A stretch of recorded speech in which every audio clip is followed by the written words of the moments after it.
ర్యాలీని మానవత సంస్థ జరగడం జరుగుతాం. ఈరోజు ఇది సంతోషకరమైన ముఖ్యంగా మానవ మనుగడకు నీరు, గాలి ఇవి అవసరం.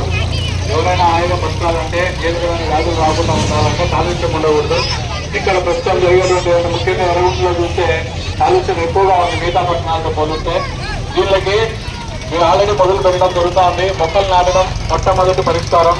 మొక్కలన్నీ వీలైనన్ని నాటగలిగితే పర్యావరణం కొంచెం పరిశుభ్రంగా ఉండడానికి అవకాశం ఉంటుంది. అదేవిధంగా నీటిని వృధా చేయకుండా ఇవన్నీ పాఠశాలల నుంచి మొదలుపెట్టి ప్రతి ఒక్కరిని మన అవగాహన సదస్సులు నిర్వహించి చెప్పగలిగితే కొంచెం నీటిని కూడా విరాళం చేయకుండా నీటి ప్రాముఖ్యతను వివరించగలిగితే బాగుంటుంది. ఇది మానవత సంస్థ కూడా ప్రతి విషయంలో కూడా ఈ చర్యలు తీసుకోబోతామని భవిష్యత్తులో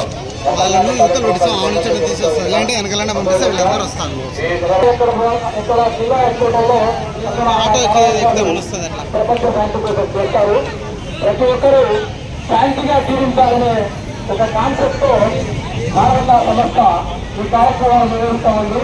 ఈరోజు ఈ శాంతి ర్యాలీ సందర్భంగా ఎర్రగొండ శాఖ మానవత రేపు నిర్వహించింది.